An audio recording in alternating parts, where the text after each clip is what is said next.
Guru menulis kalimat di papan tulis. Lalu menyuruh muridnya untuk mengisi bagian yang kosong untuk membentuk kalimat. Karena perutnya yang besar, dia harus melahirkan bayi. Teman sekelas tertawa mendengarnya. Tapi guru yang hamil marah dan membuat anak itu keluar dari kelasnya. Dia dihukum berdiri di luar selama pelajaran guru bahasa. Saat kelas matematika dia berdiri dan menyeka keringatnya. Bisakah kamu melakukannya? Boleh duduk. Apakah kamu ingin duduk? Duduklah. Berdiri di pojok sana. Aku melihatmu. Tetaplah berdiri di situ. Anak itu menyeringai dan berkata, apa bagusnya? Guru menarik telinganya. Ayah menamainya Bafuong, dengan harapan anaknya bisa lebih baik dari yang lain. Tapi dia tidak menyangka anaknya menjadi lebih buruk dari yang lain. Saat akan masuk ke sekolah yang lain membaca buku dan menghafal puisi. Tapi Bafuong menggunakan tongkat untuk mencuri buku di perpustakaan. Dia ketahuan oleh kepala sekolah. Saat waktu tidur siang yang lainnya patuh tidur. Tapi Bafuong bersembunyi untuk makan. Dia ketahuan oleh wali kelas. Dan saat pulang dia dimarahi oleh ayahnya. Keterampilan apa yang kamu miliki? Memangnya apa yang kamu bisa? Agar mainannya tidak disita dia ingin mencari tempat persembunyian. Lalu duduk di bawah pohon termenung sejenak. Alhasil kepalanya terkena kotoran burung. Dia menyentuh kotoran di kepalanya, lalu mengendusnya. Aroma ini sangat bagus. Dia menengok ke atas dan mendapatkan sebuah ide. Dia naik ke atas pohon dan menyembunyikan mainannya. Tapi saat itu dia terlambat ke sekolah. Dan dihukum duduk di luar menghafal pelajaran. Dan saat itu dia bertemu dengan guru baik. Dia berbicara padanya dengan sangat lembut. Dan juga membawakan air untuk diminum. Keesokan harinya guru bahasa mengambil cuti untuk melahirkan. Dan guru baik itu yang menggantikannya. Guru mengubah posisi duduk Bafuong. Dan juga membagikan buku komik ke semua murid di kelas itu. Karena menurutnya itu dapat meningkatkan kemampuan membaca siswa. Dan guru memerintahkan Bafuong yang mengaturnya. Hal itu membuat Bafuong senang. Entah ketua kelas atau wakil kelas. Semuanya patuh berbaris di depannya. Saat pulang dia pamer pada orang tuanya. Bahwa dia telah menjadi petugas kelas yang membuat patuh semuanya. Aku tak menyangka ayah belajar. Tapi mendapatkan pekerjaan yang tidak berguna. Tidak berguna. Jika ketua kelas dan wakil kelas mendengarkanmu, seharusnya kamu mendapatkan beasiswa. Tapi kenapa kamu tidak mendapatkannya? Gurumu hanya ingin membuatmu patuh. Tapi Bafuong tidak berpikir begitu. Dia senang menjadi pengelola perpustakaan. Kepala sekolah datang dan memberitahu bahwa setiap murid harus menyumbangkan buku. Bafuong berkata jangan banyak berbicara. Aku membawa semua komik yang disembunyikan untuk disumbangkan. Tapi setelah itu kepala sekolah mengunci perpustakaannya. Bafuong memberi julukan kikir kepada kepala sekolah. Sebenarnya Bafuong tidak sebegitunya buruk. Dia masih mempunyai banyak kelebihan. Misalnya ada pedagang yang menggunakan trik untuk mengelabui anak-anak. Triknya dibongkar oleh Bafuong. Dia juga membalas teman-temannya yang tertipu. Dia menemukan kaki meja guru yang rusak. Dia pergi menemui ayahnya, dan meminta potongan kayu untuk menyangga kaki meja guru. Guru memberinya permen karet. Dia mengunyahnya sepanjang sore. Bafuong semakin suka dengan guru itu. Saat akhir pekan dia mengajak guru itu ke tempat rahasianya.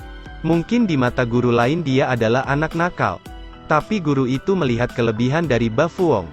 Guru itu juga sering memujinya. Hal itu membuat Bafuong bertekad untuk belajar pelajarannya. Dia menguping guru itu membaca bahasa Inggris. Setelah itu dia belajar bahasa Inggris. Ada yang ingin tahu terjemahannya? Terjemahkan. Aku memanggilmu nenek. Ketua kelas marah tanpa berdebat. Ujian tengah semester akan datang. Guru itu bernegosiasi dengan Bafuong. Jika kamu bisa lulus, kamu akan bisa membaca komik lagi. Bafuong langsung menyetujuinya. Sejak hari itu dia mulai belajar dengan giat.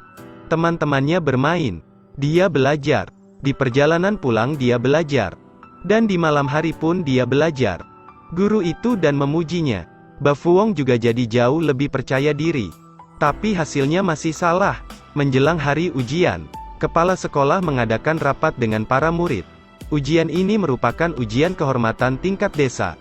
Dan untuk mendapat pencapaian kedua sekolah kita, besok kalian harus saling membantu. Apakah kalian mengerti? Ya, kami mengerti. Bafuong tentu tidak ingin dirinya ketinggalan dari yang lain. Dia menulis semua jawaban di tubuhnya. Dan saat itu guru melihatnya. Guru itu untuk pertama kalinya memarahinya. Kamu bisa lulus ujian, tapi kamu tidak bisa menjadi orang yang jujur. Bafuong merasa sangat malu. Dia menghapus noda tinta di badannya. Hari berikutnya ujian dimulai. Para murid belajar bersama-sama. Kepala sekolah membuat rencana. Kamu pergi belikan aku semangka. Cuaca seperti ini, kenapa beli semangka? Itu akan bermanfaat. Sangat cepat semangka diterima. Kepala sekolah memotongnya, lalu diberikan ke guru ujian. Dia makan banyak semangka hingga pergi ke toilet.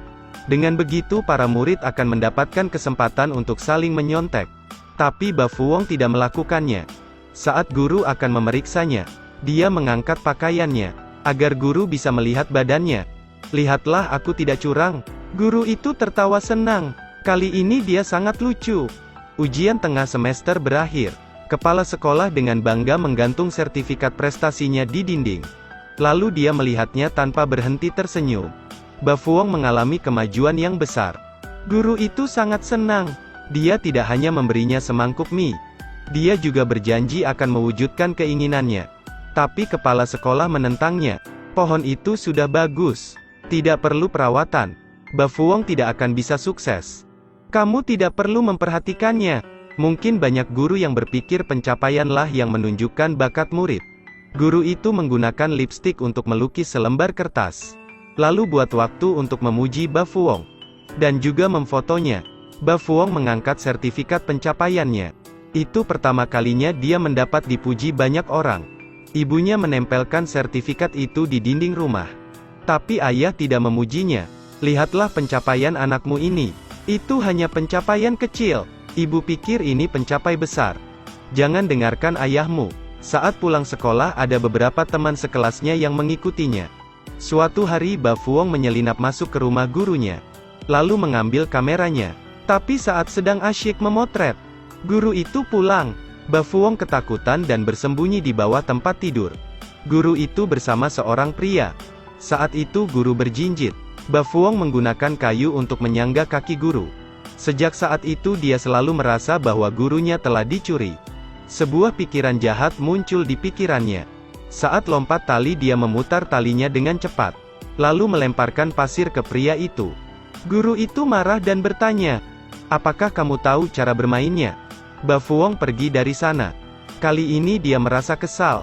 Saat itu dia melihat seorang pria yang memakai kemeja putih dengan dasi. Dan guru itu juga memujinya. Bafuong berdiri mendengar semuanya. Dan saat itu dia mendapatkan ide. Keesokan harinya dia meniru pakaian pria itu saat di sekolahnya. Dan menggunakan lem kayu untuk menghaluskan rambutnya. Dia berpikir dia akan mendapatkan pujian dari gurunya. Tapi dia hanya menjadi bahan tertawaan teman sekelasnya. Saat dia akan pergi untuk pulang, guru itu memanggilnya. Hatinya sangat senang. "Aku ingin membawamu ke suatu tempat." Pria itu berdiri di ayunan dan mendorong maju mundur. Guru memperlihatkan mainan yang disembunyikan Bafuong ke pria itu. Tapi pria itu hanya mengajak guru itu turun. Hal itu membuat Bafuong semakin marah. Dia berniat memberinya pelajaran.